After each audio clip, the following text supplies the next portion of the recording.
Olá, colegas do programa Mais Médicos para o Brasil. Durante a minha apresentação na semana, dia 1º, houve um problema de gravação, então eu estou regravando uma parte da aula que não foi gravada, são as novidades, as diferenças das diretrizes, o que mudou com diretriz. Eu vou pontuar algumas coisas, porque é muito extenso, tá?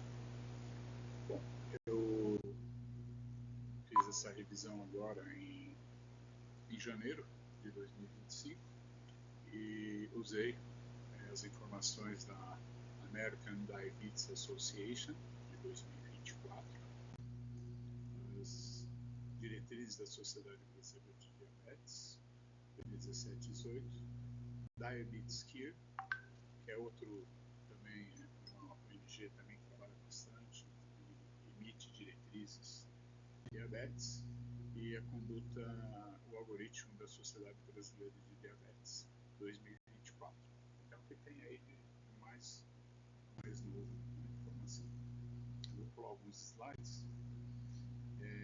Primeira coisa, uma coisa que mudou e ficou bem clara, não era clara, é a questão de indicação para rastreamento. Como é que você teria, então, uma glicemia de jejum e uma hemoglobina glicada?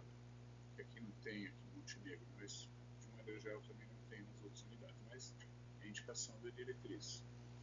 Indivíduos acima de 35 anos, universal, já tem indicação de rastreio. Idade abaixo de 35 anos, com sobrepeso ou obesidade e mais um fator de risco, que seria história familiar, cardiovascular, hipertensão, HDL baixo, triglicerídeos acima de 250, síndrome de ovários policísticos, acantose nigricans e sedentarismo.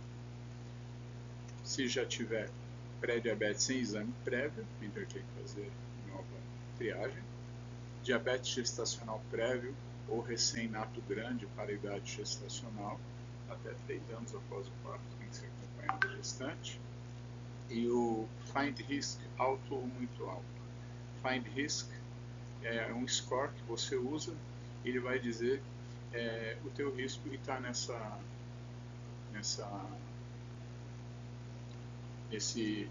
texto está em azul aí, tá? Então, isso é para rastreamento. Lembrar que o SUS tem pouco recurso, tá? Não vão pedir exame à toa, não vão pedir exames necessariamente, e a condição para o rastreamento já está bem aí nessa diretriz, muito bem caracterizada. Uma coisinha que mudou também são os critérios laboratoriais, que na glicemia no TTGO, teste de tolerância oral à glicose, se na primeira hora da de 155 e 208 já é diagnóstico de pré-diabetes. E se for na primeira hora maior do que 209, é diagnóstico já de diabetes. Antes não era assim. E a glicemia de 2 horas continua como está, hemoglobina glicada também. Então a gente tem aqui essa mudancinha, principalmente aqui. Por exemplo, se eu já tiver 209 na primeira hora, eu já fecho para diabetes. Hoje tem indicação, embora a gente tenha limitações na nossa rede, de solicitação de glicemia de jejum mais hemoglobina glicada. Tá? Também essa é uma novidade, um fator de complicação para o nosso atendimento, que às vezes a gente não tem hemoglobina glicada e tem também uma série de deficiências, tá? Não é um exame assim como era. Recomendação do Find Risk, né, que é o risco, tá? Cálculo de risco. No rastreamento de diabetes, se houver glicemia de jejum menor do que 100, hemoglobina menor do que 5,7, que seria normal, em pessoas com mais de 3 fatores de risco para diabetes, aqueles que eu citei anteriormente, ou Find Risk muito alto, é recomendado o TTGO para 1 hora para completar a investigação de diabetes. Se deu acima de 209, pode cravar que é diabetes. Limitações da hemoglobina glicada. Alguns estudos mais recentes mostram que você tem variantes de hemoglobina que às vezes não indicam, não fazem diagnóstico glicemia, não dá o histórico da glicemia dos últimos 2, 3 meses. Característica genética, algumas pessoas esse exame vai funcionar. Hemoglobinopatias, alfa-talassemia, beta-talassemia minor, anemias falciformes, anemias ferroprivas, anemias macrocíticas também, esse exame fica alterado, gestação e puerpério, tá? Transfusões sanguíneas, uso de TARV, né, nos pacientes com hepatite, com HIV, insuficiência renal crônica e uso de eritropoetina recombinante nos indivíduos com insuficiência renal crônica. Com relação ao rastreamento, então, qual a periodicidade que deve ser feita? Pessoas sem sintomas e com apenas um exame preenchidos, critérios para diabetes, semestral. Pessoas com pré-diabetes confirmada anual, exames normais e maior do que 2 fatores de risco, ou maior ou igual a 3 fatores de risco anual, pessoas com exames normais e find risk alto ou muito alto, anual, pessoas com exames normais e com fatores de risco menor do que 3, tá? Trianual, ou seja, a cada 3 anos, então não vamos pedir desnecessariamente exames ou qual SUS, e pessoas com exames normais e find risk baixo ou moderado, cada 3 anos só. Isso é uma novidade. Rastreamento de diabetes 2 em crianças e adolescentes sintomáticos, lembrando que em criança é mais frequente diabetes tipo 1, mas já há uma convergência de ocorrência de diabetes, uma maior incidência, prevalência já em adolescentes, principalmente, tá? Aquela coisa que é mais idoso, muito mais frequente no idoso, mas também pode ocorrer. Seria sobrepeso ou obesidade, aí você tem que fazer rastreamento. Idade maior do que 10 anos, ou após o início da puberdade, um ou dois mais fatores de risco citados abaixo. História de mãe com diabetes gestacional, história familiar de diabetes gestacional em paciente de primeiro ou segundo grau, acantose nigricans, hipertensão arterial em criança, dislipidemia e síndrome de ovário policístico. Então isso você tem indicação para crianças e idosos. Ok? Isso também é uma novidade, mas já vinha da ADA, da American Diabetes Association, que a Sociedade Brasileira de Diabetes acabou incorporando. Aqui é um fluxograma, eu não vou gastar muito tempo com vocês, e vocês apreciem com calma, e talvez seja interessante imprimir isso e deixar ali no consultório, para vocês verem as recomendações pré-realização do rastreamento de diabetes em adultos. Tá? Então, maior ou igual a 35 anos, abaixo de 35 anos por excesso de peso, ou mais de um fator de risco para diabetes, história familiar, SOP, etc. E idade menos de 35 anos com find risk muito alto.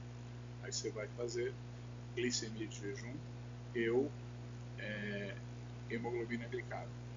Há uma contradição aqui porque eles falam EO, né?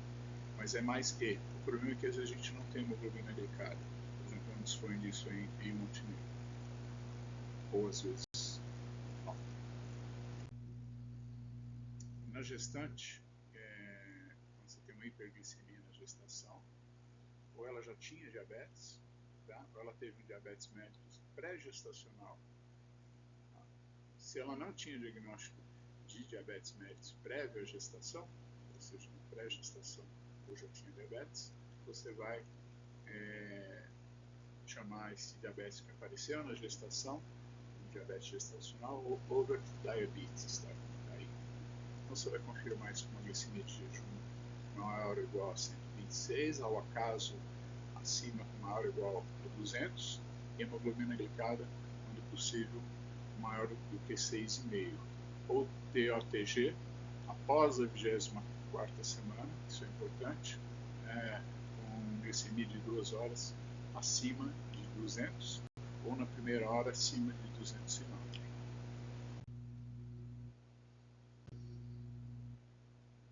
Uma orientação que já vem das outras diretrizes, mas eu vou enfatizar aqui porque eu acabo atendendo gestante aqui e vejo que às vezes não tem, isso não tem sido realizado.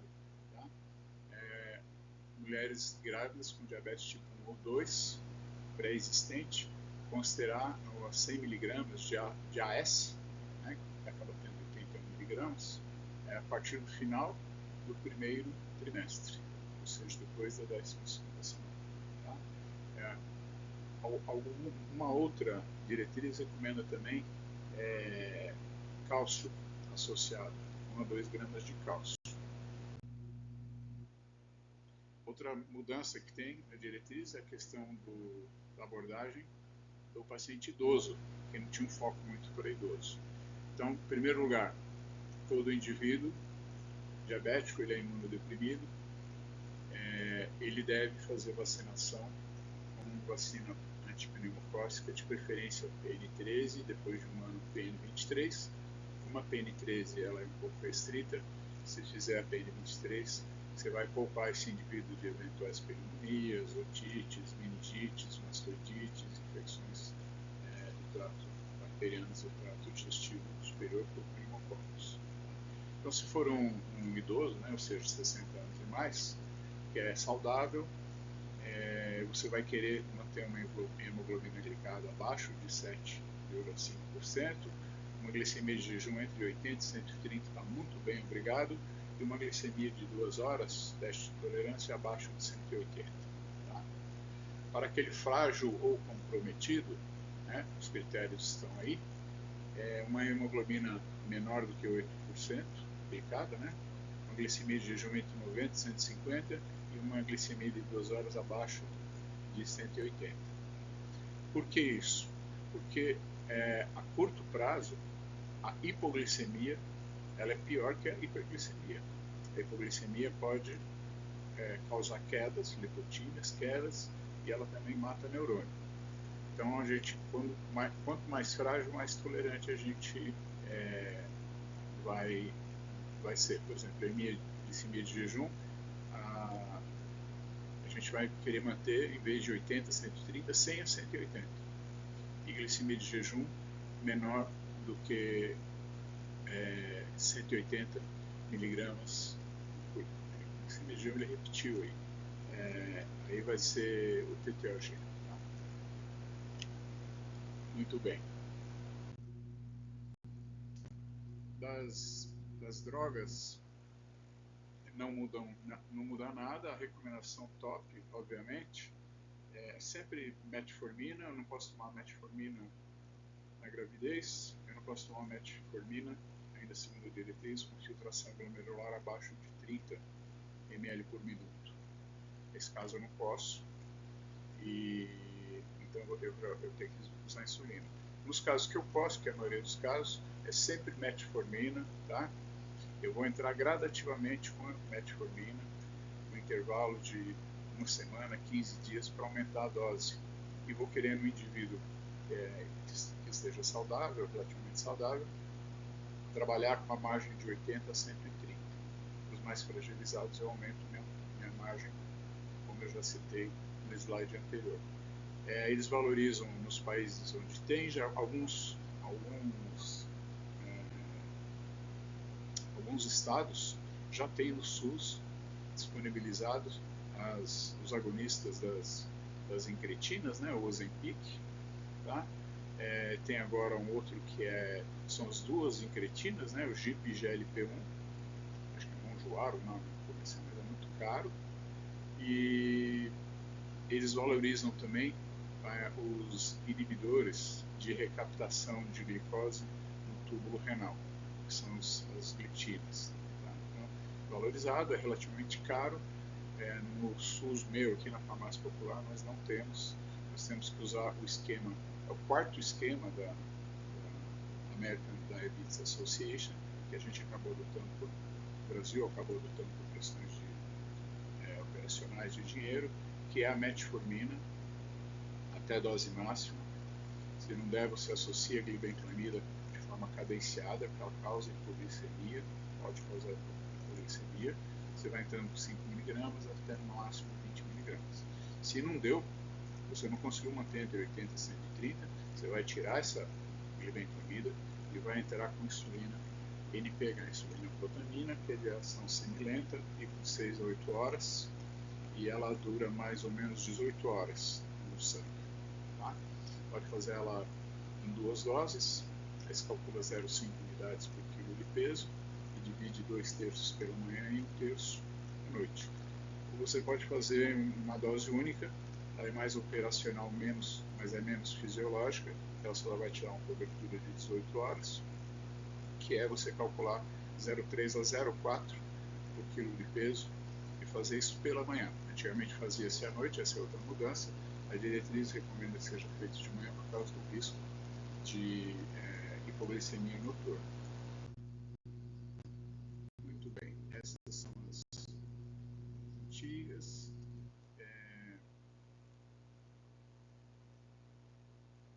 Sulfonilureias, tá, que a gente tem aqui a glibenclamida. Você fez um desfecho, a gente tem um estudo, né, que eles usam como referência aqui, da eficácia da glicemia em diferentes terapias, terapia dupla comparada à monoterapia com meta-análise. 36 ensaios, o desfecho primário foi a redução da glicada. Comparativamente, metformina em monoterapia, todas as terapias avaliadas resultaram em níveis significantemente mais baixos. A terapia dupla, com metformina e qualquer outro diabético, superior à monoterapia com metformina para redução da hemoglobina glicada.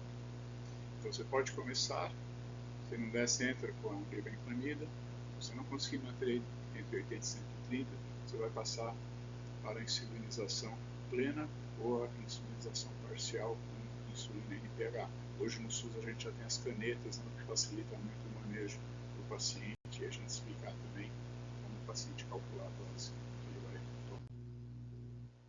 Todos os pacientes, isso aqui já era uma outra diretriz, mas vitamina B12, tá? A metformina ela inibe a absorção e você pode ter deficiência de vitamina B12, levando a anemias macrocíticas e também neurites. Isso é muito importante, tá? Muito importante.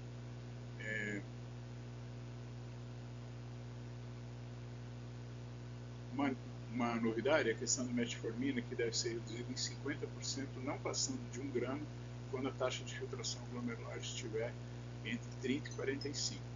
Ela deve ser interrompida, então, quando tiver menos de 30, aí tem que passar direto para a insulina.